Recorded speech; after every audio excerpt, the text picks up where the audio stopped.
ನನ್ನ ನೆಚ್ಚಿನ ಎಲ್ಲ ವಿದ್ಯಾರ್ಥಿಗಳೇ, ನಾನೀಗ ನಿಮಗೆ ಕೆಲವು ಪ್ರಶ್ನೆಗಳನ್ನ ಕೇಳ್ತೇನೆ. ಯೋಚನೆ ಮಾಡೋ ಉತ್ತರ ಹೇಳ್ತೀರಾ? ಓಕೆ. ನಿಮಗೆ ಎಷ್ಟು ತಲೆಗಳಿವೆ? ಒಂದು ತಲೆ ಇದೆ. ನಿಮಗಿರೋ ತಲೆಯ ಸಂಖ್ಯೆ ಒಂದು. ಹೀಗೆ ಎಲ್ಲ ಬರೆಯೋದು? ಹೌದು. ಓಕೆ, ಸರಿ. ಹಾಗಾದ್ರೆ ನಿಮಗೆ ಎಷ್ಟು ಕಣ್ಣುಗಳಿವೆ? ಎರಡು ಕಣ್ಣುಗಳಿವೆ. ಓಕೆ. ಈಶ್ವರನಿಗೆ ಎಷ್ಟು ಕಣ್ಣುಗಳಿವೆ? ನಿಮಗೆ ಎರಡು, ಈಶ್ವರನಿಗೆ ಮೂರು. ಇನ್ನೊಂದು ಕಣ್ಣಲ್ಲಿರುತ್ತೆ ಹಣೆ ಮೇಲೆ. ನಮ್ಮ ಹಾಗೆ ಇಲ್ಲೆರಡು ಇರುತ್ತಂತೆ, ಹಣೆ ಮೇಲೆ ಒಂದು ಕಣ್ಣು. ಹಾಗಾಗಿ ಮೂರು ಕಣ್ಣುಳ್ಳವನು ಮುಕ್ಕಣ್ಣ ಅಂತ ಹೇಳ್ತಾರೆ ಈಶ್ವರನಿಗೆ. ಹೌದು, ಈಶ್ವರನಿಗೆ ಮೂರು ಕಣ್ಣುಗಳು ಇರುತ್ತವೆ. ಹಸುವಿಗೆ ಎಷ್ಟು ಕಾಲುಗಳಿರುತ್ತವೆ? 4 ಕಾಲುಗಳಿರುತ್ತವೆ. ನಮ್ಮ ದೇಹದಲ್ಲಿ ಜ್ಞಾನವನ್ನು ಎಷ್ಟು ಇಂದ್ರಿಯಗಳು ಗ್ರಹಿಸ್ತವೆ? ಯಾವ್ಯಾವ ಅಂತ ಹೇಳ್ತೀರಾ? ಒಂದು ಕಿವಿ, ಮೂಗು, ಕಣ್ಣು, ನಾಲಿಗೆ, ಹಾಗೆ ಚರ್ಮ. ಹೌದಲ್ಲ? ಹೌದು. 5 ಇಂದ್ರಿಯಗಳು ಜ್ಞಾನವನ್ನ ಗ್ರಹಿಸ್ತವೆ. ಹಾಗಾಗಿ ಜ್ಞಾನವನ್ನ ಗ್ರಹಿಸೋ ಇಂದ್ರಿಯಗಳಿಗೆ ಏನಂತ ಗೊತ್ತಾ? ಜ್ಞಾನೇಂದ್ರಿಯಗಳು ಅಂತೀವಿ. 5ರಿಂದ ಪಂಚೇಂದ್ರಿಯಗಳು ಅಂತ ಹೇಳ್ತವೆ ಮಕ್ಕಳೇ. ಹೌದು, 5 ಇಂದ್ರಿಯಗಳಿದ್ದಾವೆ. ನಮಗೆ ಜ್ಞಾನ 5 ಇಂದ್ರಿಯಗಳ ಮೂಲಕ ದೊರೆಯುತ್ತೆ. ಓಕೆ. ನಿಮ್ಮ ಶಾಲೆ ವಾರದಲ್ಲಿ ಎಷ್ಟು ದಿನಗಳ ಕಾಲ ನಡೆಯುತ್ತೆ? 6 ದಿನಗಳ ಕಾಲ ನಡೆಯುತ್ತೆ. ಒಂದು ವಾರ ಅಂದ್ರೆ ಎಷ್ಟು ದಿನಗಳಿರ್ತವೆ? 7 ದಿನಗಳಿರ್ತವೆ. ನಮ್ಮ ಸೌರವ್ಯೂಹದಲ್ಲಿ ಎಷ್ಟು ಗ್ರಹಗಳಿವೆ? 8 ಗ್ರಹಗಳಿವೆ. ಹೌದಪ್ಪ, ನಮ್ಮ ಸೌರವ್ಯೂಹದಲ್ಲಿ 8 ಗ್ರಹಗಳಿವೆ.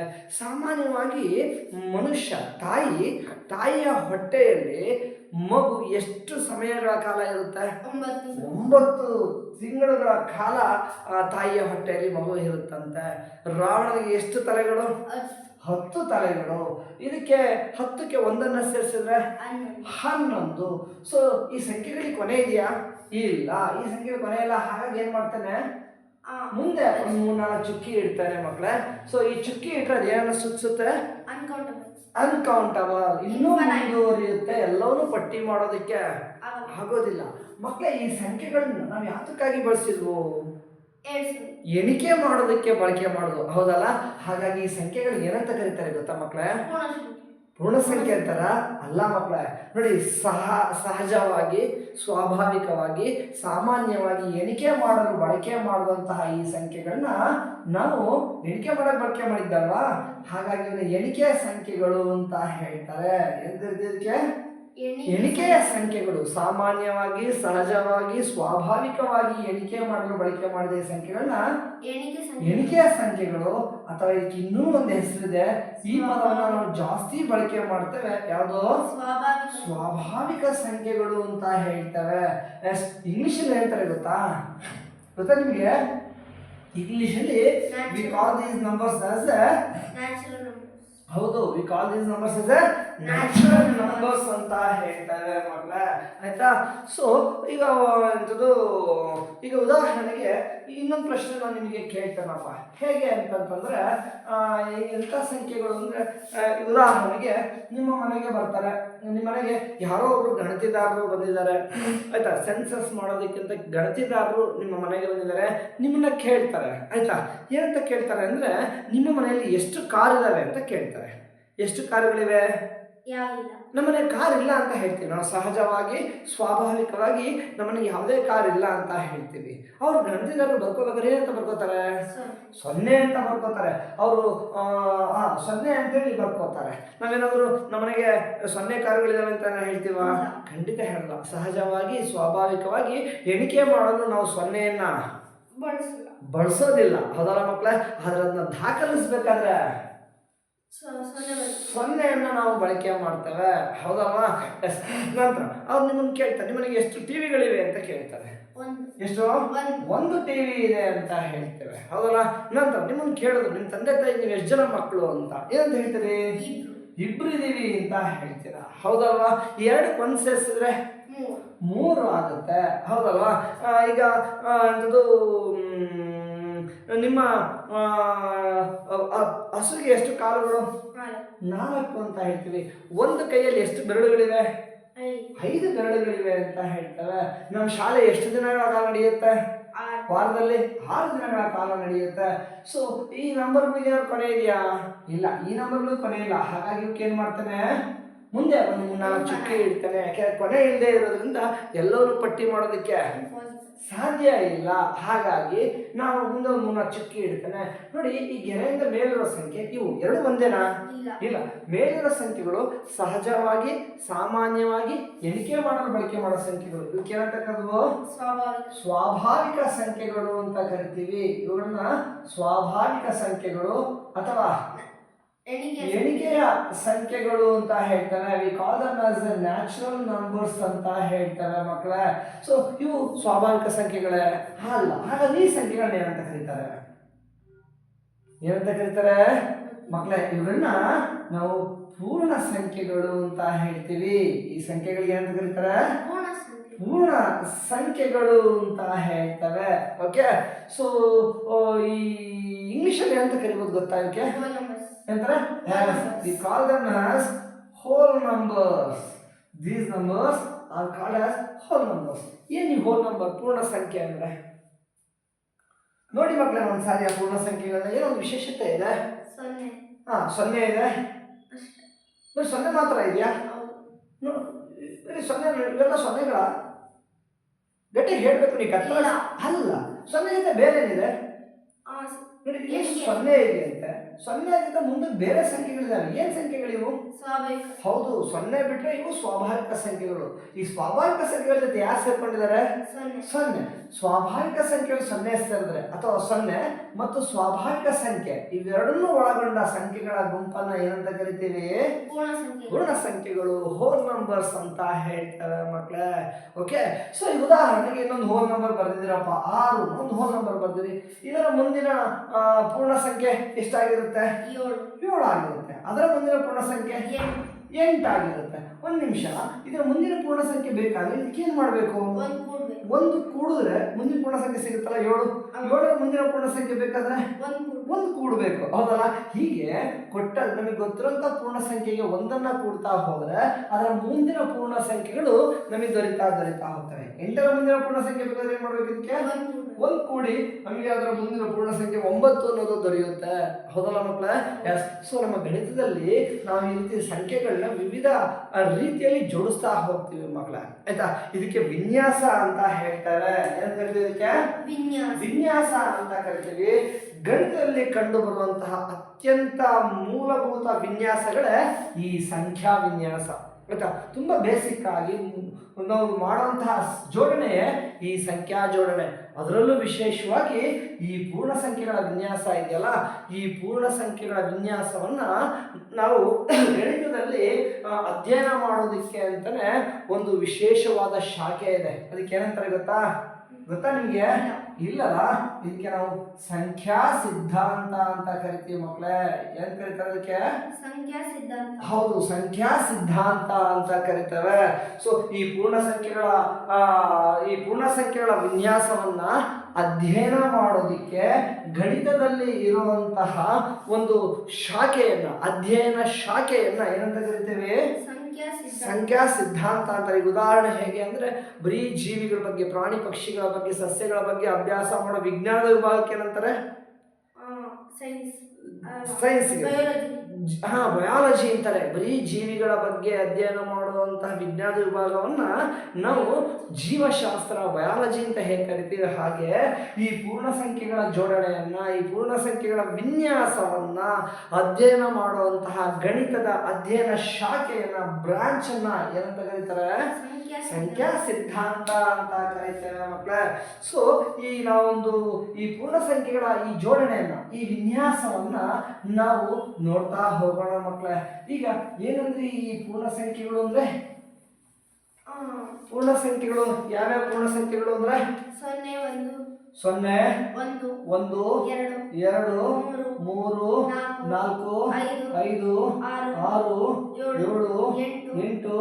4 5 6 7 8 9 10 11 12 13 14 15. ಕೊನೆ ಇದೆಯಾ? ಇಲ್ಲ. ಹಾಗಾದ್ರೆ ಮುಂದಕ್ಕೆ ಒಂದು 4 ಚುಕ್ಕಿ ಇಟ್ಬಿಡೋಣ. ಇವುಗಳಿಗೆ ಏನಂತ ಕರಿತೀವಿ ನಾವು?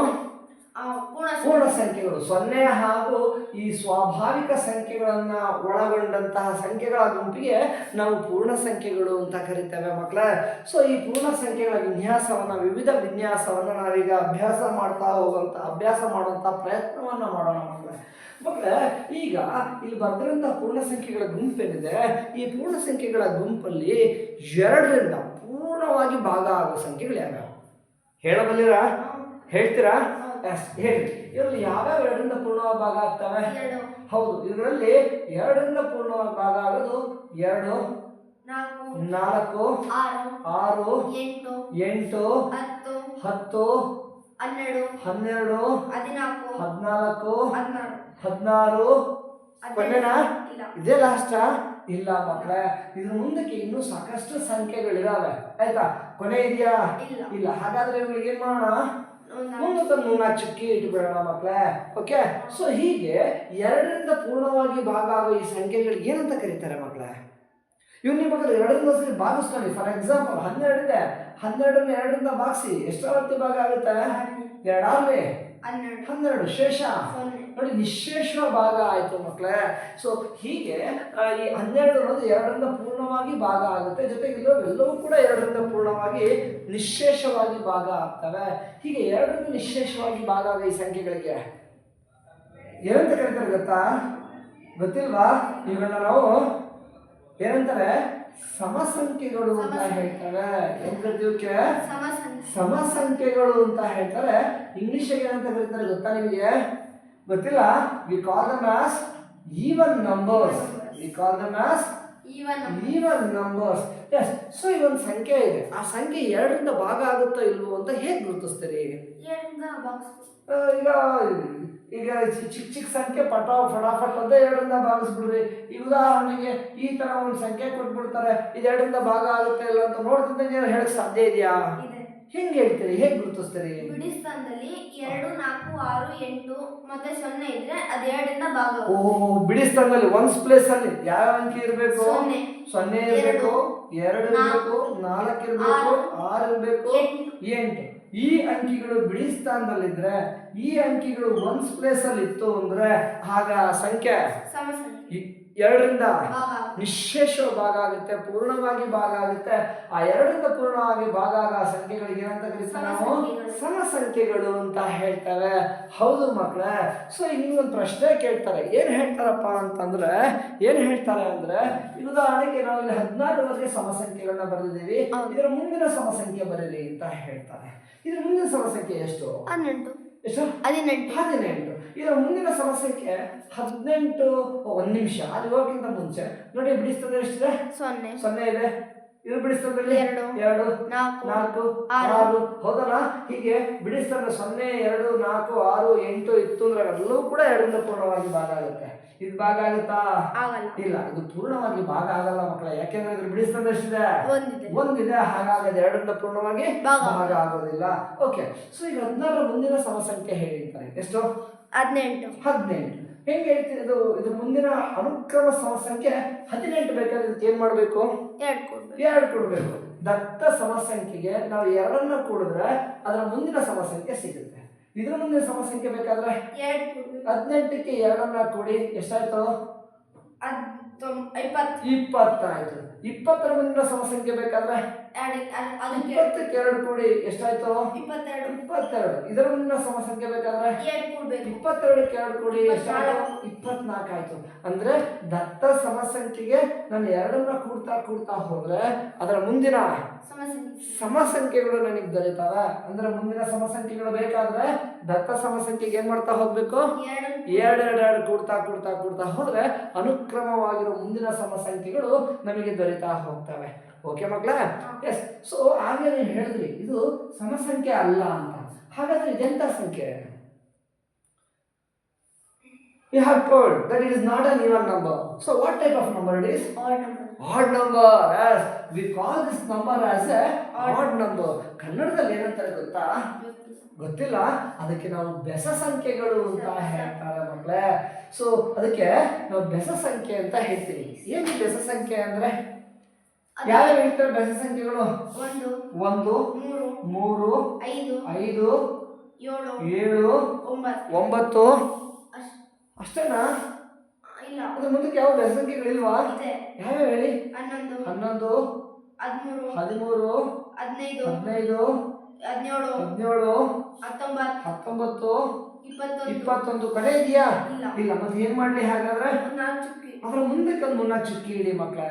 ಅಂದ್ರೆ ಇದರ ಅರ್ಥ ಇನ್ನು ಮುಂದೆ ಇದೆ, ಇನ್ನೂ ತುಂಬಾ ಇದಾವೆ, ಎಲ್ಲವನ್ನೂ ಪಟ್ಟಿ ಮಾಡೋದಕ್ಕೆ ಆಗೋದಿಲ್ಲ. ಹಾಗಾಗಿ ಅದ್ರ ಮುಂದೆ 3-4 ಚುಕ್ಕಿಗಳನ್ನ ನಾವು ಇಟ್ಬಿಡ್ತೇವೆ. ಓಕೆ, ಸೊ ಈಗ ಒಂದು ಸಂಖ್ಯೆ ಕೊಟ್ಟಾಗ ಅದು ಬೆಸ ಸಂಖ್ಯೆ ಹೌದಲ್ಲ ಅಂತ ಗುರ್ಸೋದು ಹೇಗೆ? ಬಿಡಿ ಸ್ಥಾನದಲ್ಲಿ 1 3 5 7 9 ಇದ್ರೆ ಅದು ಬಿಸಿ ಸಂಖ್ಯೆ. ಬಿಡಿ ಸ್ಥಾನದಲ್ಲಿ ಎಷ್ಟು? 1 ಇರಬೇಕು, 3 ಇರಬೇಕು, 5 ಇರಬೇಕು, 7 ಇರಬೇಕು, 9 ಇದ್ರೆ ಅದಕ್ಕೆ ನಾವು ಎಂತ ಸಂಖ್ಯೆ ಅಂತ ಕರಿತೀವಿ? ಎಂದರೆ ಬೆಸ ಸಂಖ್ಯೆಗಳು ಅಂತೀವಿ. ಹೌದು, ಕೊಟ್ಟಂತ ಸಂಖ್ಯೆಯಲ್ಲಿ ಒನ್ಸ್ ಪ್ಲೇಸ್ ಅಲ್ಲಿ ಬಿಡಿ ಸ್ಥಾನದಲ್ಲಿ 1 3 5 7 9 ಇವು 5ರಲ್ಲಿ ಯಾವ್ದಾದ್ರು ಒಂದು ಅಂಕಿ ಇದ್ರೆ ಆ ಸಂಖ್ಯೆಗೆ ನಾವೇನಂತ ಕರಿತೀವಿ? ಬೆಸ ಸಂಖ್ಯೆಗಳು ಅಂತ ಹೇಳ್ತೇವೆ ಮಕ್ಕಳೇ. ಅಂದ್ರೆ ಕೊಟ್ಟಿರೋ ಸಂಖ್ಯೆ ಸಮ ಸಂಖ್ಯೆನ ಬೆಸ ಸಂಖ್ಯೆನ ಅಂತ ತಿಳ್ಕೊಬೇಕಾದ್ರೆ ಏನ್ ಮಾಡ್ಬೇಕು? ಜಸ್ಟ್ ಬಿಡಿಸ್ತಾನ ನೋಡಿ. C only the ones place. ಆಯ್ತಾ? ಆ ಪ್ಲೇಸ್ ಅಲ್ಲಿ 0 2 4 6 8 ಇದ್ರೆ ಅದಕ್ಕೆ ಏನಂತ ಕರೀತಾರೆ? ಸಮ ಸಂಖ್ಯೆಗಳು. V call them as even numbers. ಕೊಟ್ಟಂತ ಸಂಖ್ಯೆ ಬಿಡಿ ಸ್ಥಾನದಲ್ಲಿ 1 3 5 7 9 ಇತ್ತು ಅಂದ್ರೆ ಅವುಗಳನ್ನ ಬೆಸ ಸಂಖ್ಯೆಗಳು ಅಂತ ಹೇಳ್ತಾರೆ. ಒಂದು ನಿಮಿಷ, ಈ ಸಮ ಸಂಖ್ಯೆಗಳು 2ರಿಂದ ನಿಶ್ಶೇಷ ಭಾಗ ಆಗ್ತವೆ. ಬೆಸ ಸಂಖ್ಯೆಗಳು 2ರಿಂದ ನಿಶ್ಶೇಷ ಭಾಗ ಆಗೋದಿಲ್ಲ. ಅಂದ್ರೆ ಶೇಷ ಎಷ್ಟು ಉಳಿಯುತ್ತೆ? ಹೌದು, ನೀನು ಯಾವುದೇ ಬೆಸ ಸಂಖ್ಯೆ ಭಾಗಿಸಿ ಮಕ್ಕಳೇ ಪ್ರತಿ ಸಾರಿ ಶೇಷ ಒಂದು ಉಳಿಯುತ್ತೆ. ಬೇಕಾದ್ರೆ ಒಂದ್ಸಾರಿ ನೋಡಿ, ಇಲ್ಲಿ 15ನ ಭಾಗಿಸ್ತೇನೆ 2ರಿಂದ 15 2 14 ಶೇಷ 1. ಬರೀ ಒಂದೇ ಅಲ್ಲ, ನೀವು ಯಾವುದೇ ಬೆಸ ಸಂಖ್ಯೆ ಭಾಗಿಸಿ ಮಕ್ಕಳೇ ನಿಮಗೆ ಪ್ರತಿ ಸಾರಿ ಕೂಡ ಶೇಷ ಎಷ್ಟು ಉಳಿಯುತ್ತೆ? ಹೌದು, ನೀವು ಯಾವುದೇ ಬೆಸ ಸಂಖ್ಯೆ ಭಾಗಿಸಿದ್ರು ಶೇಷ 1 ನಮಗೆ ದೊರೆಯುತ್ತೆ ಮಕ್ಕಳೇ. ಈಗ ಒಂದ್ಸಾರಿ ನೋಡಿ, ಈಗ 1 ಇದೆ, ಅದರ ಮುಂದಿನ ಬೆಸ ಸಂಖ್ಯೆ ಎಷ್ಟಿದೆ? 3. ಅದರ ಮುಂದಿನ ಬೆಸ ಸಂಖ್ಯೆ 1. ಮುಂದಿನ ಬೆಸ ಸಂಖ್ಯೆ ಬೇಕಾದ್ರೆ ಏನ್ ಮಾಡ್ಬೇಕು? 2 ಕೊಡ್ಬೇಕು. 3ರ ಮುಂದಿನ ಬೆಸ ಸಂಖ್ಯೆ ಬೇಕಾದ್ರೆ 2. 5ರ ಮುಂದಿನ ಬೆಸ ಸಂಖ್ಯೆ ಕೊಡ್ಬೇಕು. ಅಂದ್ರೆ ಅನುಕ್ರಮ ಬೆಸ ಸಂಖ್ಯೆಗಳನ್ನ ಬೇಕು ಅಂತಂದ್ರೆ ನಾನು ಗೊತ್ತಿರೋ ಬೆಸ ಸಂಖ್ಯೆಗೆ ಏನ್ ಮಾಡ್ಬೇಕು? 2 ಕೊಡ್ಬೇಕು. 21 ಇದೆ, 21ರ ಮುಂದಿನ ಬೆಸ ಸಂಖ್ಯೆ ಬೇಕಾದ್ರೆ 2 ಕೊಡಿ. ಎಷ್ಟಾಯ್ತು? 23. ಹೌದು, 23. ಇದರ ಮುಂದಿನ ಬೆಸ ಸಂಖ್ಯೆ ಬೇಕಾದ್ರೆ 2 ಕೊಡಿ. ಎಷ್ಟಾಯ್ತು? 25. ಇದರ ಮುಂದಿನ ಬೆಸ ಸಂಖ್ಯೆ ಬೇಕಾದ್ರೆ ಇದಕ್ಕೆ 2 ಕೊಡಿ. ಎಷ್ಟಾಯ್ತು? 27. ಇದರ ಮುಂದಿನ ಬೆಸ ಸಂಖ್ಯೆ ಬೇಕಾದ್ರೆ 2 ಕೊಡಿ. ಎಷ್ಟಾಗುತ್ತೆ? 29. ಹೀಗೆ ದತ್ತ ಬೆಸ ಸಂಖ್ಯೆಗೆ ಗೊತ್ತಿರೋ ಬೆಸ ಸಂಖ್ಯೆ ಮುಂದಿನ ಬೆಸ ಸಂಖ್ಯೆಗಳು ಬೇಕಾದ್ರೆ ಇದಕ್ಕೆ ಏನ್ ಮಾಡ್ತಾ ಹೋಗ್ಬೇಕು? 2 ಕೊಡ್ತಾ ಹೋಗಿ ಮಕ್ಕಳೇ. ನಿಮಗೆ ಮುಂದಿನ ಅನುಕ್ರಮ ಬೆಸ ಸಂಖ್ಯೆಗಳು ನಿಮಗೆ ಸಿಗ್ತಾ ಹೋಗ್ತವೆ. ಸೊ ನಾನು ಆಗಲೇ ಹೇಳಿದೆ, ಈ ಪೂರ್ಣ ಸಂಖ್ಯೆಗಳೇನಿದೆ, ಈ ಪೂರ್ಣ ಸಂಖ್ಯೆಗಳ ಒಂದು ವಿನ್ಯಾಸ ಏನಿದೆ, ಇದು ಗಣಿತದಲ್ಲಿ ತುಂಬಾ ಮೂಲಭೂತವಾದಂತಹ ಸಂಖ್ಯೆಗಳ ವಿನ್ಯಾಸ ಆಗಿದೆ. ಯಾಕೆ ಅಂತಂದ್ರೆ ನೋಡಿ, ಇಲ್ಲಿ ವಿವಿಧ ರೀತಿಯ ವಿನ್ಯಾಸಗಳನ್ನ ನಾವು ನೋಡ್ತಾ ಹೋಗೋಣ. ಈಗ ನೀವು ಸಮ ಸಂಖ್ಯೆ ಮತ್ತೆ ಬೆಸ ಸಂಖ್ಯೆಗಳ ಬಗ್ಗೆ ತಿಳ್ಕೊಂಡ್ರಿ, ಇದ್ರ ಬಗ್ಗೆ ಯಾರು ಅನುಮಾನ ಇದೆಯಾ? ಇಲ್ಲ. ಈಗ ನೀವು ಬೆಸ ಸಂಖ್ಯೆಗಳ ಕೆಲವೊಂದು ವಿಶೇಷ ವಿನ್ಯಾಸಗಳನ್ನ ಗಮನಿಸ್ತಾ ಹೋಗಿ ಮಕ್ಕಳೇ. ಆಯ್ತಾ? ಸೊ ಏನೇ ಬೆಸ ಸಂಖ್ಯೆಗಳು ಯಾವ್ಯಾವ ಹೇಳಿ? ಬೆಸ ಸಂಖ್ಯೆಗಳು ಅಂದ್ರೆ ಬೆಸ ಸಂಖ್ಯೆಗಳು ಆಡ್ ನಂಬರ್ಸ್ ಅಂತಾರಲ್ಲ ನೀವು. ಎಸ್, ಬೆಸ ಸಂಖ್ಯೆಗಳು in English we call them as odd numbers. Yes, odd numbers ಅಂತ ಹೇಳ್ತಾರೆ. ಓಕೆ, ಹೌದಪ್ಪ, they call them as odd numbers. ಯಾವ್ಯಾವು? 1 3 5 7 9 10 ಬಿಡಿ ಸ್ಥಾನದಲ್ಲಿ 0 ಇದ್ರಕ್ಕೆ ಏನಂತಾರೆ? ಸಮ ಸಂಖ್ಯೆ, ಈವನ್ ನಂಬರ್ ಅಂತ ಹೇಳ್ತೀವಿ. 11 13 15 ಕೊನೆ ಇದೆಯಾ? ಇಲ್ಲ. ಮುಂದೆ 3 ಚುಕ್ಕಿ ಇಟ್ಬಿಡಿ ಮಕ್ಕಳೇ. ಓಕೆ, ಸೊ ಈಗ ಏನ್ ಮಾಡೋಣಪ್ಪ ನಾವು ಅಂತಂದ್ರೆ ಈ ಬೆಸ ಸಂಖ್ಯೆಗಳ ವಿಶೇಷತೆಗಳನ್ನ ನೋಡ್ತಾ ಹೋಗೋಣ. ಮೊದಲನೇ ಬೆಸ ಸಂಖ್ಯೆ 1. ಮೊದಲನೇ ಬೆಸ ಸಂಖ್ಯೆ 1 ಹಾಗೆ ಇರುತ್ತೆ. ಎರಡನೇ ಬೆಸ ಸಂಖ್ಯೆ ಮತ್ತೆ 1. ಎರಡನೇ ಬೆಸ ಸಂಖ್ಯೆ 3. ಅವೆರಡು ಕೂಡಿ ಮಕ್ಕಳೇ. ಆಯ್ತಾ? ಅವೆರಡನ್ನೂ ಕೂಡಿ, ಆಯ್ತಾ? ಎರಡನ್ನೂ ಕೂಡಿದ್ರೆ ಎಷ್ಟಾಗುತ್ತೆ? 4 ಆಗುತ್ತೆ. ಓಕೆ, ನಂತರ ಈಗ ಏನ್ ಮಾಡೋಣ ಅಂದ್ರೆ 1 ಎರಡನೇ ಬೆಸ ಸಂಖ್ಯೆ ಮತ್ತೆ 3ನೇ ಬೆಸ ಸಂಖ್ಯೆ ಯಾವುದು? 5. ಇವ್ರು ಕೂಡಿ ಎಷ್ಟಾಗುತ್ತೆ? 7. ನೋಡಿ, 9 5 3 8 1 9 9 ಆಯಿತು. ಈಗ ಮೊದಲ 4 ಬೆಸ ಸಂಖ್ಯೆ ಕೊಡೋಣ.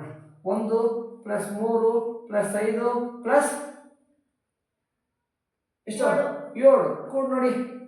7 1 3 1 3 4 5 9 7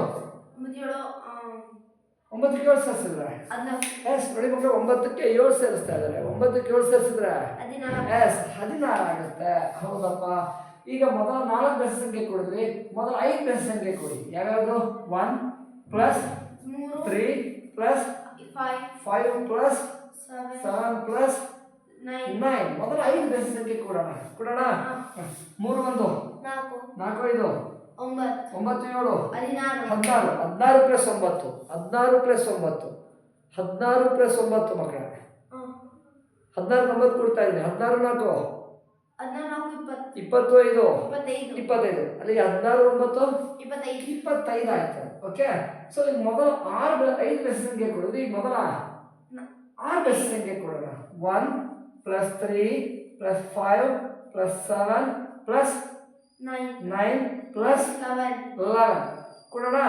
11 9 27 27 5 ನೋ 20 27 5 27 5 27 27 30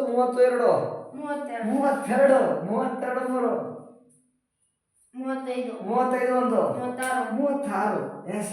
ಸೊ ಒಂದು ಸಾರಿ ಇಲ್ಲಿ ನೋಡಿ, ಈ ಬೆಸ ಸಂಖ್ಯೆಗಳ ವಿನ್ಯಾಸವನ್ನು ಒಂದು ವಿಶೇಷ ವಿನ್ಯಾಸವನ್ನು ನಾವಿಲ್ಲಿ ಜೋಡಿಸ್ತಾ ಇದ್ದೀವಿ.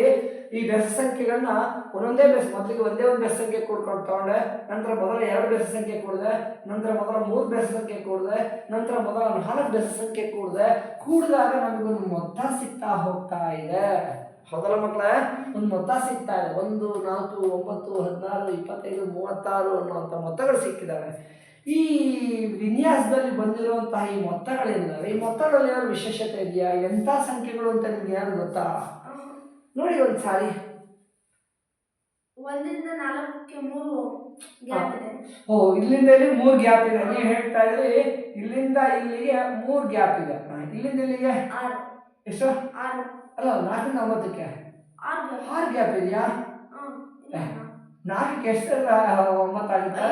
5. 5ಕ್ಕೆ ಎಷ್ಟು 16 ಆಗುತ್ತೆ? ಅಲ್ಲ 9ಕ್ಕೆ ಎಷ್ಟು 16 ಆಗುತ್ತೆ? 7 ಸರ್. ಅಂದ್ರೆ ಇಲ್ಲಿ ಏನಾಗ್ತಾ ಹೋಗ್ತಾ ಇದೆ? ಏನೇನು ಜಾಸ್ತಿ ಆಗ್ತಾ ಇದೆ. ಯಾಕೆಂದ್ರೆ ನೀಲಿ ಪ್ರತಿ ಸಾರಿಗೂ ಕೂಡ ಒಂದೊಂದು ಎಕ್ಸ್ಟ್ರಾ ಬೆಸ ಸಂಖ್ಯೆ ಕೂಡ್ತಾ ಇದೆಯಾ. ಸೊ ಮುಂದಿನ ಬೆಸ ಸಂಖ್ಯೆ ಕೂಡ್ತಾ ಇದೆ. ಮುಂದಿನ ಬೆಸ ಸಂಖ್ಯೆ ಬೇಕಾದ್ರೆ ಎಷ್ಟು ಕೂಡ್ತಾ ಹೋಗ್ಬೇಕು? 2 ಕೂಡ್ತಾ ಹೋಗ್ತಾ ಇದೆ. ಹಾಗೆ 2 ಜಂಪ್ ಆಗ್ತಾ ಇದೆ ಮಕ್ಕಳೇ. ಅದು ಬಿಟ್ಟು ಬೇರೆ ಏನಾದರೂ ವಿಶೇಷತೆ ನೀವು ಗಮನಿಸಿದ್ರ? ಈ ಸಂಖ್ಯೆಗಳಿಗೆ ಒಂದು ವಿಶೇಷತೆ ಇದೆ. ಏನ್ ಗೊತ್ತಾ ಮಕ್ಕಳೇ? ಏನ್ ಗೊತ್ತಾ ಮಕ್ಕಳೇ? ಇದು ಇದೆಯಲ್ಲ, ಇದನ್ನ ಯಾವುದೋ ಒಂದು ಸಂಖ್ಯೆನ 2 ಸರಿ ಗುಣಿಸಿದ್ರೆ ಬರುತ್ತೆ. ಇದು ಯಾವ್ದನ್ನ ಹೇಳಿರೋಣ? 1 ಎಷ್ಟು ಸರಿ ಗುಣಿಸ್ಬೇಕು? 1 ಸರಿ ಅಲ್ಲ, 2 ಸರಿ. 1 1 ಹಾಗೆ 4 ಬೇಕಾದ್ರೆ ಯಾವುದೋ ಒಂದು ಸಂಖ್ಯೆನ 2 ಸರಿ ಗುಣಿಸಿದ್ರೆ ಬರುತ್ತೆ. ಹೌದು, 2 ಇಂಟು 2 4. ಹೌದು, ಯು ಆರ್ ರೈಟ್. ಹಾಗೆ ಈ 9 ಬೇಕಾದ್ರೆ ಯಾವುದೋ ಒಂದು ಸಂಖ್ಯೆ 2 ಸರಿ ಗುಣಿಸಿದ್ರೆ ಬರುತ್ತೆ. 3 3 9 3 is 9. ಹಾಗೆ 16 ಬೇಕಾದ್ರೆ 4 4 16. Very good. 25 ಬೇಕಾದ್ರೆ 5 5 25. You are right. 36 ಬೇಕಾದ್ರೆ 6ನ್ನ 2 ಸಾರಿ ಗುಣಿಸ್ಬೇಕು ಮಕ್ಕಳೇ. 6 36 ಮಕ್ಕಳೇ. ಯಾವುದೋ ಒಂದು ಮೂಲ ಕ್ರಿಯೆ ಮಾಡ್ತಾ ಹೋಗಿದ್ದೀವಿ. ಯಾವುದೋ ಎಸ್ ಮಲ್ಟಿಪ್ಲಿಕೇಶನ್ ಮಾಡ್ತಾ ಹೋಗಿದ್ದೀವಿ, ಗುಣಾಕಾರ ಮಾಡ್ತಾ ಹೋಗ್ತಿದ್ದೀವಿ. ಒಂದೇ ಸಂಖ್ಯೆನ ಬೇರೆ ಬೇರೆ ಸಂಖ್ಯೆನ? ಒಂದೇ ಸಂಖ್ಯೆನ ಪದೇ ಪದೇ ಗುಣಿಸ್ತಾ ಇದ್ದೀವಿ. ಒಂದೇ ಸಂಖ್ಯೆನ ಪದೇ ಪದೇ. ಉದಾಹರಣೆಗೆ ಸುಮ್ಮನೆ ಹೇಳೋದಾದ್ರೆ ಇಲ್ಲಿ ಈ ಥರ ಇದೆ, 6 ಇಂಟು 6 ಇಂಟು 6 ಇಂಟು 6 ಅಂತ ಇದೆ ನೋಡಿ. ಒಂದೇ ಸಂಖ್ಯೆ ಪದೇ ಪದೇ ಗುಣಿಸಿದ್ದೀನಿ. ಯಾವ್ದನ್ನ ಎಷ್ಟು ಬಾರಿ ಗುಣಿಸಿದ್ದೀನಿ? ಅದನ್ನ ಚಿಕ್ಕದಾಗಿರೋ ಬರೆಯೋಕ್ಕೆ ಸಾಧ್ಯತೆ ಇದೆಯಾ? ಬರಿಬೋದು ಮಕ್ಕಳೇ. ಹೆಂಗೆ ಅಂದ್ರೆ ಯಾವ್ದನ್ನ ಪದೇ ಪದೇ ಗುಣಿಸಿದ್ರಿ? 6. ಅದನ್ನೇನು ಮಾಡ್ತೀವಿ? ದೊಡ್ಡದಾಗಿ ಬರಿತೀವಿ ಕೆಳಗೆ. ಎಷ್ಟು ಸರಿ ಗುಣಿಸಿದಿರಿ? 4. ಅದನ್ನ ಏನ್ ಮಾಡ್ತೀವಿ? ಹೌದು, ಅದ್ರ ತಲೆ ಮೇಲೆ ಬಲಗಡೆಗೆ ಚಿಕ್ಕದಾಗಿ ಬರಿತೀವಿ. ಏನಂತ ಓದ್ತಾರೆ ಇದನ್ನ? ನೆನಪಿದೆಯಾ? ಇದನ್ನ 6 to the power of 4 6 ರ ಘಾತ 4 ಅಂತ ಹೇಳ್ತೀವಿ. ಹಾಗೆ ಈ ಸಂಖ್ಯೆಗೆ ಏನಂತಾರೆ ಗೊತ್ತಾ? ಘಾತ ಸಂಖ್ಯೆ ಅಂತ ಹೇಳ್ತಾರೆ. ಇದಕ್ಕೆ ಘಾತ ಸಂಖ್ಯೆ ಅಂತಾರೆ. ಹಾಗೆ ಫಾರ್ ಎಕ್ಸಾಂಪಲ್ ಹೀಗಿದೆ 10 ಇಂಟು 10 ಇಂಟು 10 ಅಂತ ಇದೆ ನೋಡಿ. ಒಂದೇ ಸಂಖ್ಯೆ ಪದೇ ಪದೇ ಗುಣಿಸಿದ್ದೀನಿ. ಯಾವ್ದನ್ನ ಎಷ್ಟು ಬಾರಿ? ಇದನ್ನ ಚಿಕ್ಕದಾಗಿ ಬರಿಬಹುದಾ? ಹೌದು, 10 to the power of 3 10ರ ಘಾತ 3. ಯಾವ್ದನ್ನ ಪದೇ ಪದೇ ಗುಣಿಸಿದ್ರೆ ಅದನ್ನ ದೊಡ್ಡದಾಗಿ ಬರೀರಿ. ಎಷ್ಟು ಬಾರಿ ಗುಣಿಸಿದ್ರಿ? ಅದನ್ನ ತಲೆ ಮೇಲೆ ಚಿಕ್ಕದಾಗಿ ಬರೀರಿ ಮಕ್ಕಳೇ. ಈ ಸಂಖ್ಯೆಗೆ ಏನಂತಾರೆ? ಘಾತ ಸಂಖ್ಯೆಗಳು ಅಂತ ಹೇಳ್ತಾರೆ. ಸೊ ಇಲ್ಲೂ ಕೂಡ ಅದೇ ತರ ನಡೆದಿದೆ, ಇಲ್ಲೂ ಕೂಡ ಅದೇ ಕೆಲಸ ನಡೆದಿದೆ, ಹೌದಲ್ಲ? ಯಾವ್ದನ್ನ ಎಷ್ಟು ಬಾರಿ ಗುಣಿಸಿದ್ರಿ? ಯಾವ್ದನ್ನ ಪದೇ ಪದೇ ಗುಣಿಸಿದ್ರೆ ಏನ್ ಮಾಡ್ರಿ? ದೊಡ್ಡದಾಗಿ ಬರೀರಿ. ಎಷ್ಟು ಬಾರಿ ಗುಣಿಸಿದ್ರಿ? ಒಂದ್ಸರಿ ಗುಣಿಸಿದ್ರ? 2 ಸರಿ. ಅಂದ್ರೆ ತಲೆ ಮೇಲೆ ಬರೀರಿ. ಒಂದಾರೆ ಏನಂತ ಓದ್ತೀರಿ ಇದನ್ನ? 1 to the power of 2 1ರ ಘಾತ 2 ಅಂತ ಹೇಳ್ತಾರೆ ಮಕ್ಕಳೇ. ಹಾಗೆ ಇಲ್ಲೂ ಕೂಡ ಒಂದೇ ಸಂಖ್ಯೆ ಪದೇ ಪದೇ ಗುಣಿಸಿದೀವಿ. ಯಾವ್ದನ್ನ? ಅದನ್ನ ದೊಡ್ಡದಾಗಿ ಬರೀರಿ. ಎಷ್ಟು ಬಾರಿ ಗುಣಿಸಿದ್ರಿ? 2 ಬಾರಿ ಗುಣಿಸಿದ್ರಿ. ಅದನ್ನ ತಲೆ ಮೇಲೆ ಚಿಕ್ಕದಾಗಿ ಬರೀರಿ ಮಕ್ಕಳೇ. ಓಕೆ. ನಂತರ 3ರ ಘಾತ 3 ಅಂದ್ರೆ ಒಂದೇ ಸಂಖ್ಯೆ ಪದೇ ಪದೇ ಗುಣಿಸಿದೀವಿ. ಯಾವ್ದನ್ನ ಎಷ್ಟು ಬಾರಿ? 3ನೇ 2 ಬಾರಿ. ಇದನ್ನ ಸಂಕ್ಷಿಪ್ತವಾಗಿ ಬರೆದ್ರೆ 3 to the power of 2. ಹೌದು, 3 ಪದೇ ಪದೇ ಗುಣಿಸಿದ್ರೆ ದೊಡ್ಡದಾಗಿ ಬರೀರಿ. 2 ಬಾರಿ ಗುಣಿಸಿದ್ರಿ, ತಲೆ ಮೇಲೆ ಚಿಕ್ಕದಾಗಿ ಬರೀರಿ. 3ರ ಘಾತ 2 3 to the power of 2. ಹಾಗೆ 4ರ ಘಾತ 4ನ್ನ ಸಂಕ್ಷಿಪ್ತವಾಗಿ ಬರೆದ್ರೆ 4 to the power of 2. 4ರ ಘಾತ 2 5 into 5 5 to the power of 2. 5ರ ಘಾತ 2 6 ಇಂಟು 6 ಅಂತ ಬರೆದ್ರೆ 6 to the power of 2. ಹೌದು, 6ರ ಘಾತ 2 ಅಂತ ಹೇಳ್ತವೆ. ಸೊ ಮಕ್ಕಳೇ, ಈ ಸಂಖ್ಯೆಗಳಲ್ಲಿ ಏನೋ ಒಂದು ವಿಶೇಷತೆ ಇದೆ. ಏನ್ ವಿಶೇಷತೆ ಇದೆ? ಹೌದು, ನೋಡಿ ನಿಮ್ಗೆ ಹೇಳೋದನ್ನ ಮರ್ತೆ ನಾನು. ಈ ಉದಾಹರಣೆಗೆ ಈ ತರ ಒಂದು ಸಂಖ್ಯೆ ಇದೆ ಅಂದ್ರೆ ಈ ದೊಡ್ಡದಾಗಿ ಬಂದಿರೋ ಸಂಖ್ಯೆಗೆ ಆಧಾರ ಸಂಖ್ಯೆ ಅಂತ ಹೇಳ್ತಾರೆ, ಆಯ್ತಾ? ಹಾಗೆ ತಲೆ ಮೇಲೆ ಚಿಕ್ಕದಾಗಿ ಬರ್ದಿರೋದನ್ನ ಘಾತ ಸೂಚಿ ಅಂತ ಹೇಳ್ತಾರೆ, ಆಯ್ತಾ? ಇಲ್ಲ ಆಧಾರ ಸಂಖ್ಯೆಗಳು ನೋಡಿ ಒಂದನ್ನ ಬೇರೆ ಬೇರೆನಾ? ನೋಡಿ ಆಧಾರ ಸಂಖ್ಯೆ ಬೇರೆ ಬೇರೆ, ಆದ್ರೆ ಘಾತ ಸೂಚಿಗಳು ಒಂದೇ ಆಗಿದೆ. ಹೀಗೆ ಬೇರೆ ಬೇರೆ ಯಾವುದೇ ಆಧಾರ ಸಂಖ್ಯೆ ಯಾವುದೇ ಆಗಿರ್ಲಿ, ಯಾವುದೇ ಆಧಾರ ಸಂಖ್ಯೆಯ ಘಾತ ಸೂಚಿ 2 ಆಗಿದ್ರೆ ಅಂತ ಸಂಖ್ಯೆ ಏನಂತಾರೆ ಗೊತ್ತಾ ಮಕ್ಕಳೇ? ಗೊತ್ತಿಲ್ಲ ನಿಮಗೆ ಮಕ್ಕಳೇ? ಅವಕ್ಕೆ ನಾವು ವರ್ಗ ಸಂಖ್ಯೆಗಳು ಅಂತ ಹೇಳ್ತೇವೆ. ಅವುಗಳಿಗೆ ಏನ್ ಕರಿತೀವಿ ನಾವು? ವರ್ಗ ಸಂಖ್ಯೆಗಳು ಅಂತ ಹೇಳ್ತೇವೆ. ಓಕೆ. ಸೊ ಅಂದ್ರೆ 1 4 9 16 25 36 ಇವೆಲ್ಲ ಎಂತ ಸಂಖ್ಯೆ ಆಗಿದಾವೆ? ವರ್ಗ ಸಂಖ್ಯೆಗಳಾಗಿದ್ದಾವೆ. Okay, right. ಸೊ ಅಂದ್ರೆ ಈ ವರ್ಗ ಸಂಖ್ಯೆ ಬೇಕು ಅಂದ್ರೆ ಏನ್ ಮಾಡಬೇಕು? ಏನ್ ಮಾಡಿದಾಗ ವರ್ಗ ಸಂಖ್ಯೆಗಳು ಸಿಗ್ತಾ ಹೋದ್ವು ನೋಡಿ? ಏನ್ ಮಾಡ್ತಾ ಹೋಗಿದೀವಿ? ಹೌದು, ಅನುಕ್ರಮ ಬೆಸ ಸಂಖ್ಯೆಗಳನ್ನ ಅನುಕ್ರಮವಾಗಿ ಕೂಡ್ತಾ ಹೋದ್ರೆ ನಮಗೆ ಈ ವರ್ಗ ಸಂಖ್ಯೆಗಳು ದೊರೀತಾ ಹೋಗ್ತವೆ. ಹಾಗಾದ್ರೆ 36ರ ಮುಂದಿನ ಬೆಸ ಸಂಖ್ಯೆ ಬೇಕಾದ್ರೆ ಏನ್ ಮಾಡ್ಬೇಕು? ಏನ್ ಮಾಡಿದ್ರೆ ಬರುತ್ತೆ? ಅನುಕ್ರಮ ಬೆಸ ಸಂಖ್ಯೆಗಳನ್ನ ಕೂಡಬೇಕು ಮಕ್ಕಳೇ. ಎಷ್ಟು ಬೆಸ ಸಂಖ್ಯೆ ಕೂಡಿದ್ರಿ? 6. ಮುಂದಿನ ಬೇಕಾದ್ರೆ ಎಷ್ಟು ಕೂಡಬೇಕು? 7. 1 + 3 + 5 + 7 + 9 + 11 + 13 ಕೂಡೋಣ. ಎಷ್ಟು ಕೂಡಿ? 11 9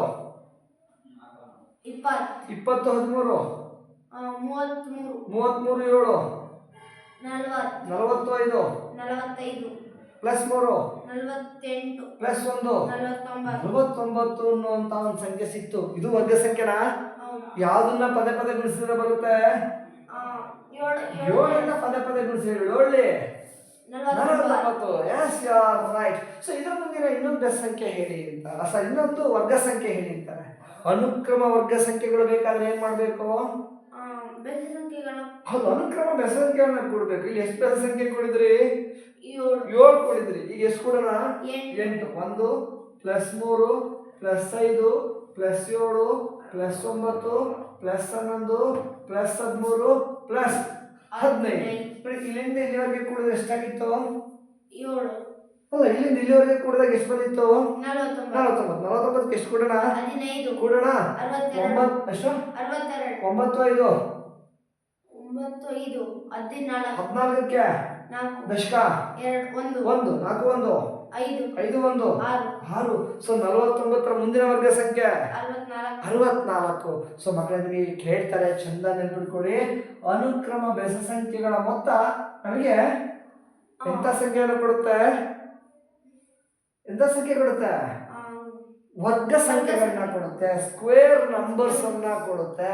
ಆಯ್ತಾ? ನಮಗೆ ಸ್ಕ್ವೇರ್ ನಂಬರ್ಸ್ಗಳು ವರ್ಗ ಸಂಖ್ಯೆಗಳು ದೊರೀತವೆ ಮಕ್ಕಳೇ. ಸೊ ಚಂದ ನೆನ್ಪಿಟ್ಕೊಳ್ಳಿ, ಅನುಕ್ರಮ ಬೆಸ ಸಂಖ್ಯೆಗಳ ಮೊತ್ತ, ಅನುಕ್ರಮ ಬೆಸ ಸಂಖ್ಯೆಗಳ ಮೊತ್ತ ನಮಗೆ ಏನ ಕೊಡ್ತಾ ಹೋಗುತ್ತೆ? ವರ್ಗ ಸಂಖ್ಯೆಗಳನ್ನ ಕೊಡ್ತಾ ಹೋಗುತ್ತೆ ಮಕ್ಕಳೇ. ಈ ವರ್ಗ ಸಂಖ್ಯೆಗಳು ಬರೀ ಬೆಸ ಸಂಖ್ಯೆಗಳ ಮೊತ್ತದಿಂದ ಮಾತ್ರ ಸಿಗುತ್ತಾ? ಇಲ್ಲ, ಬೇರೆ ರೀತಿಯಿಂದ ಸಿಗುತ್ತಾ? ಹಾಗಾದ್ರೆ ಹೇಳಿ, ಬೇರೆ ಸಂಖ್ಯೆಯಿಂದ ಸಿಗುತ್ತೆ ಅಂತ ಹೇಳ್ತಾ ಇದ್ದೀರಲ್ವಾ? ಹೇಳಿ ನಮಗೆ ಈ ವರ್ಗ ಸಂಖ್ಯೆಗಳು ಬೇಕಾದ್ರೆ, ವರ್ಗ ಸಂಖ್ಯೆಗಳು ಒಂದು ನಿಮಿಷ, ಯಾವ್ಯಾವ ವರ್ಗ ಸಂಖ್ಯೆಗಳು ಅಂತ ಸರಿ ಹೇಳ್ತೀರಾ? ಮೊದಲನೇ ವರ್ಗ ಸಂಖ್ಯೆ ನೋಡಿ, ವರ್ಗ ಸಂಖ್ಯೆಗಳು ಮೊದಲನೇದು ಫಸ್ಟ್ ಸ್ಕ್ವೇರ್ ನಂಬರ್, ಮೊದಲನೇ ವರ್ಗ ಸಂಖ್ಯೆ 1, 4, 2 ರ ಘಾತ 2, 4, 3 ರ ಘಾತ 2, 9, 4 4 16, ಹೌದು 16, 5 5 25, 25, 6 6 6 36, 36, 7 49, 49, 8 8, 64, 64, 9 81, 10 100. ಸೊ ಕೊನೆ ಇದೆಯಾ? ಇಲ್ಲ. 11 11 121, 12 12 144, 13 13 169, 14 14 196, 15 15 225. ಹೀಗೆ ಕೊನೆಯಲ್ಲ ಮಕ್ಕಳೇ, ಸಾಕಷ್ಟು ಸಿಗ್ತಾ ಹೋಗ್ತವೆ. Okay, right. ಸೊ ಈ ವರ್ಗ ಸಂಖ್ಯೆಗಳು, ಅನುಕ್ರಮ ಬೆಸ ಸಂಖ್ಯೆಗಳ ಮೊತ್ತ ನಮಗೆ ಈ ವರ್ಗ ಸಂಖ್ಯೆಗಳನ್ನ ಕೊಡುತ್ತೆ. ಬೇರೆ ಇನ್ಯಾವುದಾದ್ರು ದಾರಿಯಲ್ಲಿ ಈ ವರ್ಗ ಸಂಖ್ಯೆಗಳನ್ನ ನಾವು ಪಡಿತಾ ಹೋಗ್ಬೋದಾ? ಏನ್ ಮಾಡ್ಬೇಕು ಗೊತ್ತಾ ಮಕ್ಕಳೇ? ಏನ್ ಮಾಡ್ಬೇಕು ಅಂತಂದ್ರೆ, ಈ ಉದಾಹರಣೆಗೆ ಮೊದಲನೇ ಸಂಖ್ಯೆ ಯಾವುದು? ಮೊದಲನೇ ಬೆಸ ಸಂಖ್ಯೆ 1, ಇದನ್ನ ಬಿಟ್ಟು ಬಿಡೋಣ 1. ಆಯ್ತಾ? ಒಂದು ವರ್ಗ ಸಂಖ್ಯೆ ಸಿಕ್ತು. ಈಗ ಏನ್ ಮಾಡೋಣ ಅಂದ್ರೆ, ಈ 1ಕ್ಕೆ ನಾವು ಏನ್ ಮಾಡೋಣ ಅಂದ್ರೆ, 2ನ್ನ ಕೂಡಿ, 2ನ್ನ ಕೂಡಿ ಏನ್ ಮಾಡ್ಬೇಕು? 2ನ್ನ ಕೂಡಿ ಏನ್ ಮಾಡ್ಬೇಕಪ್ಪ ನೋಡಿ, 1 ಅದ್ರ ಮುಂದಿನ ಸಂಖ್ಯೆ 2, ಅದ್ರ ಹಿಂದಿನ ಸಂಖ್ಯೆ 1, ಮುಂದಿನ ಸಂಖ್ಯೆ ಮತ್ತೆ ಹಿಂದಿನ ಸಂಖ್ಯೆನ ಕೂಡಬೇಕು ಅಷ್ಟೇ ಮಕ್ಕಳು. 1ರ ಮುಂದಿನ ಸಂಖ್ಯೆ 2, ಆ 2ರ ಹಿಂದಿನ ಸಂಖ್ಯೆ 1, ಕೂಡಿದ್ರೆ ಎಷ್ಟು ಬಂತು? 4 ಬಂತು. ಈಗ ಏನ್ ಮಾಡೋಣ ಅಂದ್ರೆ, 1 ಪ್ಲಸ್ 2 ಅದರ ಮುಂದಿನ ಸ್ವಾಭಾವಿಕ ಸಂಖ್ಯೆ 3, ಅದರ ಮುಂದಿನ ಸ್ವಾಭಾವಿಕ ಸಂಖ್ಯೆ 3 ತೆಗೆದುಕೊಳ್ಳೋಣ. ಆಯ್ತಾ? ಇಲ್ಲಿ ನಾವು ಬರೀ ಸ್ವಾಭಾವಿಕ ಸಂಖ್ಯೆಗಳು ಕೊಡ್ತಾ ಇದೀನಿ ಮಕ್ಕಳೇ. ಕೂಡಿದ್ಮೇಲೆ ನೋಡಿ, ಅನುಕ್ರಮ ಸ್ವಾಭಾವಿಕ ಸಂಖ್ಯೆಗಳು ಮುಂದೆ ಹೋಗ್ತಿದ್ರೆ ಮುಂದಿನ ಸಂಖ್ಯೆಗಳು ಕೂಡಿ, ಜೊತೆಗೆ ಹಿಂದಿನ ಸಂಖ್ಯೆ ಕೂಡಬೇಕು. 3ರ ಹಿಂದಿನ ಸಂಖ್ಯೆ ಎಷ್ಟು? 2 ಪ್ಲಸ್ 1. ಆಯ್ತಾ?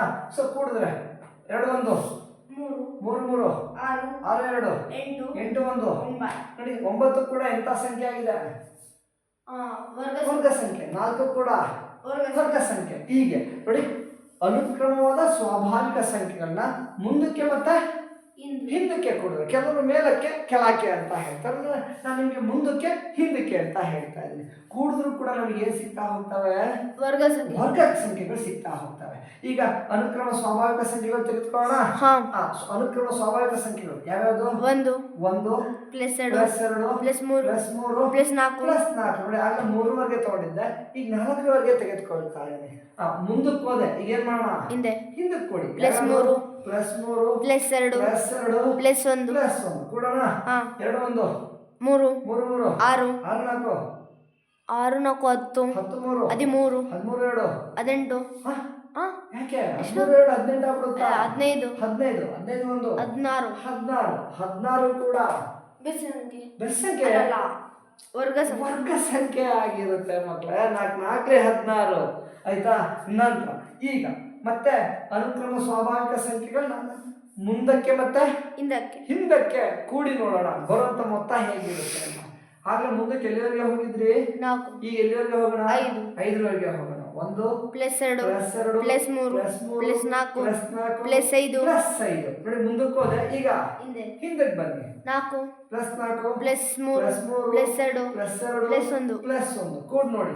2 1 3 6 10 15 19 22 24 25. ಹೌದು ಮಕ್ಕಳ, 25 25. ಇದು ಕೂಡ ಒಂದು ಸ್ವಾಭಾವಿಕ.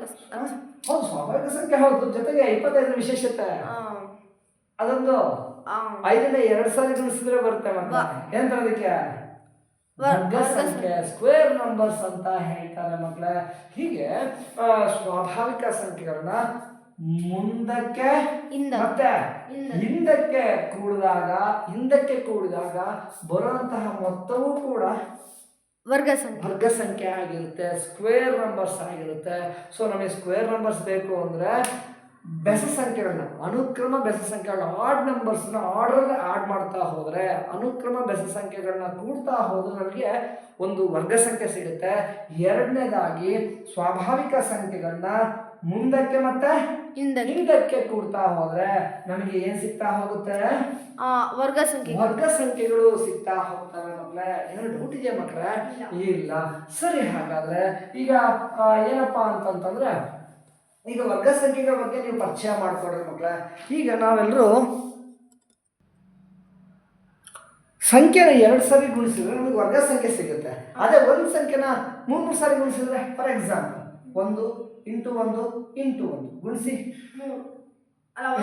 ಒಂದೊಂದೇ ಒಂದು ಬರುತ್ತೆ. ಇದನ್ನ ಚಿಕ್ಕದಾಗೆಲ್ಲ ಬರೀಬೋದಾ? ಒಂದು ನಿಮಿಷ ನಾವೇ ಬರೋಣ. ಚಿಕ್ಕದಾಗಿ ಬರೀಬೋದಾ? ಹೇಗೆ? ಯಾವ್ದನ್ನ ಪದೇ ಪದೇ ಗುಣಿಸಿದ್ರೆ ಒಂದು ದೊಡ್ಡದಾಗ ಬರೀರಿ. ಎಷ್ಟು ಬಾರಿ ಗುಣಿಸಿದ್ರಿ? ತಲೆ ಚಿಕ್ಕದಾಗ ಬರೀರಿ. 1/3 ಸೊ ಎಷ್ಟೋದ್ರ ಬೆಲೆ? 1. ಈಗ 2ನ್ನ 3 ಸಾರಿ ಗುಣಿಸೋಣ. ಗುಣಿಸಿ, ಅಲ್ಲ ಗುಣಿಸಿದ್ರೆ ಎಷ್ಟಾಗುತ್ತೆ? 2 4 8 ಮಕ್ಕಳೇ. 8 ಯಾವ್ದು ಪದೇ ಪದೇ ಗುಣಿಸಿದ್ರಿ? ಅದನ್ನ ದೊಡ್ಡದಾಗ ಬರೀರಿ. ಎಷ್ಟು ಬಾರಿ ಗುಣಿಸಿದ್ರಿ? ಅದನ್ನ ಚಿಕ್ಕದಾಗ ಬರೀರಿ. ಆಯ್ತಾ? 2/3 ಅಂತ ಹೇಳ್ತಾರೆ. ಹಾಗೆ 3ನ್ನ 3 ಸಾರಿ ಗುಣಿಸೋಣ. ಆಯ್ತಾ? ಯಾವ್ದನ್ನ ಪದೇ ಪದೇ ಗುಣಿಸಿದ್ರಿ? ಅದನ್ನ ದೊಡ್ಡದಾಗ ಬರೀರಿ. ಎಷ್ಟು ಬಾರಿ ಗುಣಿಸಿದ್ರಿ? ತಲೆನ ಚಿಕ್ಕದಾಗ ಬರೀರಿ. ಓದ್ರಿ. 3/3 ಅನ್ನುವಂಥ ಒಂದು ಘಾತ ಸಂಖ್ಯೆ ನನಗೆ ಸಿಗುತ್ತೆ. ಸೊ ಇಲ್ಲಿ ಬೆಲೆ ನೋಡೋಣ. 3 9 ಹೌದು. 9 3 27. ಹೌದು ಮಕ್ಕಳೇ. ಈಗ 4 × 4 × 4 ಚಿಕ್ಕದಾಗಿ ಬರೆದ್ರೆ ಹೌದು. 4 3 ಸಾರಿ ಗುಣಿಸಿದ್ರಿ. ಚಿಕ್ಕದಾಗಿ ಬರೆದ್ರೆ ಹೀಗೆ ಬರೀತೀವಿ. ಇದ್ರ ಬೆಲೆ ನೋಡೋಣ. 4 4 4 16 16 4 64 16 64 ಮಕ್ಕಳೇ. ಆಗಲೇ ನಾನು ನಿಮ್ಗೆ ಹೇಳಿದೆ, ಆಧಾರ ಸಂಖ್ಯೆ ಎಷ್ಟೇ ಇರಲಿ ಘಾತ ಸೂಚಿ 2 ಆಗಿದ್ರೆ ಅದಕ್ಕೆ ಏನಂತ ಕರೆದಿದ್ದು? ವರ್ಗ ಸಂಖ್ಯೆ ಅಂತ ಕರೆದಿದ್ದು. ಇಲ್ಲಿ ನೋಡಿ ಆಧಾರ ಸಂಖ್ಯೆ 3 ನೋಡಿ ಒಂದೇ ಆಗಿದೆ, ಬೇರೆ ಬೇರೆ ಆಗಿದೆ. ಬೇರೆ ಬೇರೆ ಯಾವುದೇ ಆಧಾರ ಸಂಖ್ಯೆ ಘಾತ ಸೂಚಿ ಎಷ್ಟಾಗಿದೆ? 3 ಆಗಿದೆ. ಅಂತ ಸಂಖ್ಯೆಗಳಿಗೆ ಏನಂತಾರೆ?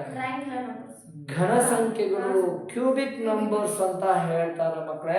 ಘನ ಸಂಖ್ಯೆಗಳು ಅಂತ ಹೇಳ್ತಾರೆ ಇವರಿಗೆ. ಆಯ್ತಾ? ಸೊ ಇವಕ್ಕೆ ನಾವು ಘನ ಸಂಖ್ಯೆಗಳು ಅಂತ ಕರಿತೀವಿ. ಯಾವ್ಯಾವ ಘನ ಸಂಖ್ಯೆಗಳು? 1 8 27 64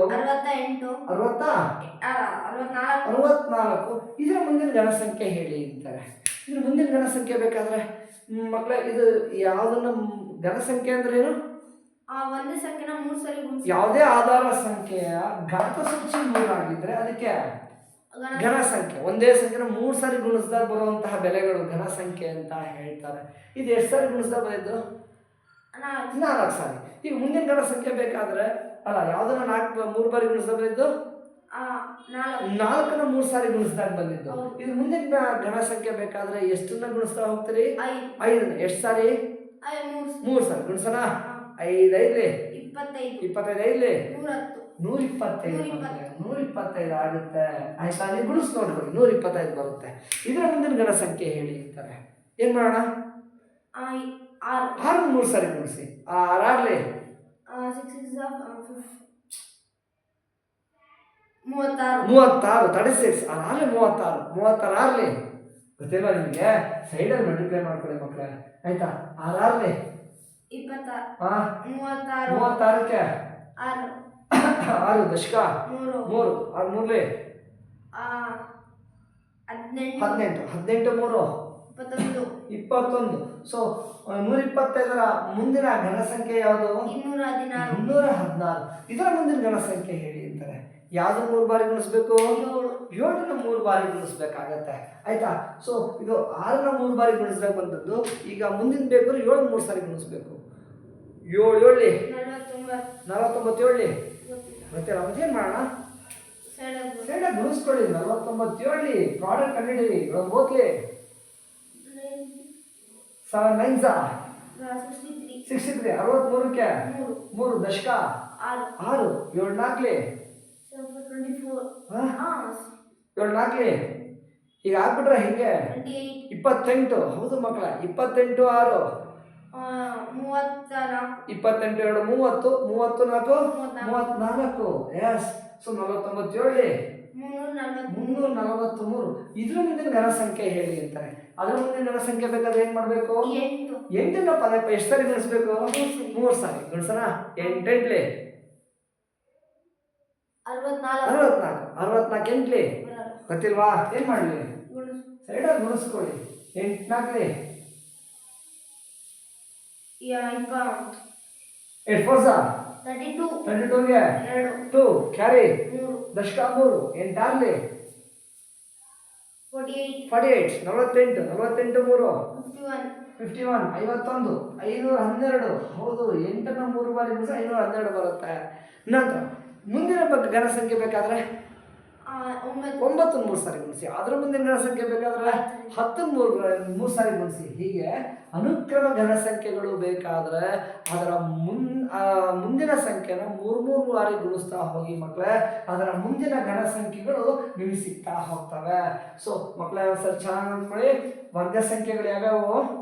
1 4 9 16 25 36 49 64. ಮಕ್ಕಳೇ ಈ ಸಂಖ್ಯೆ ನೋಡ್ತಿದ್ದಂಗೆ ನಿಮ್ಗೆ ಗೊತ್ತಾಗ್ಬಿಡ್ಬೇಕು ಇವು ವರ್ಗ ಸಂಖ್ಯೆಗಳು ಅಂತ. ಆಯ್ತಾ?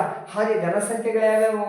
1 8 27 64 125 216 343 512. ಮಕ್ಕಳ ಈ ಸಂಖ್ಯೆಗಳನ್ನ ನೋಡ್ತಂಗೆ ನಿಮ್ಗೆ ಗೊತ್ತಾಗ್ಬೇಕು ಇವು ಘನ ಸಂಖ್ಯೆಗಳು. ಒಂದು ಸಂಖ್ಯೆನ 3 ಸಾರಿ ಗುಣಿಸಿದಾಗ ಬಂದಂತಹ ಗುಣಲಬ್ಧಗಳು ಅಂತೇಳಿ ನಿಮಗೆ ಗೊತ್ತಾಗ್ಬೇಕು ಮಕ್ಕಳ. ಆಯ್ತಾ? ಯಾವುದು? ಒಂದು ಹೌದು, ಒಂದು ವರ್ಗ ಸಂಖ್ಯೆ ಹೌದು, ಘನ ಸಂಖ್ಯೆ ಹೌದು. ಯಾಕೆಂದ್ರೆ ಒಂದನ್ನೇ ಎಷ್ಟೇ ಬಾರಿ ಗುಣಿಸಿದ್ರು ಕೂಡ ಬರೋ ಗುಣಲಬ್ಧ ಒಂದೇ ಆಗಿರುತ್ತೆ ಮಕ್ಕಳೇ. ಓಕೆ. ಸೊ ಈ ಸಂಖ್ಯೆಗಳನ್ನ ಚಂದ ನೆನ್ಪಿಟ್ಕೊಳ್ಳುವಂತ ಪ್ರಯತ್ನ ಮಾಡಿ. ಈ ಸಂಖ್ಯೆಗಳನ್ನ ನೀವು ನೋಡ್ತಿದ್ದಂಗೆ ಗೊತ್ತಾಗ್ಬೇಕು ಇದು ವರ್ಗ ಸಂಖ್ಯೆ. ಒಂದು ಸಂಖ್ಯೆನ 2 ಸಾರಿ ಗುಣಿಸಿದಾಗ ಬಂದಿರೋ ಇವು ನೋಡಿದಾಗ ನಿಮ್ಗೆ ಗೊತ್ತಾಗ್ಬೇಕು 3 ಸಾರಿ ಒಂದು ಸಂಖ್ಯೆನ 3 ಸಾರಿ ಗುಣಿಸಿದಾಗ ಬಂದಿರುವಂತಹ ಘನ ಸಂಖ್ಯೆಗಳು ಅಂತೇಳಿ ನೆನ್ಪಿಟ್ಕೋತಿರಲ್ಲ? ಓಕೆ ಮಕ್ಕಳೇ.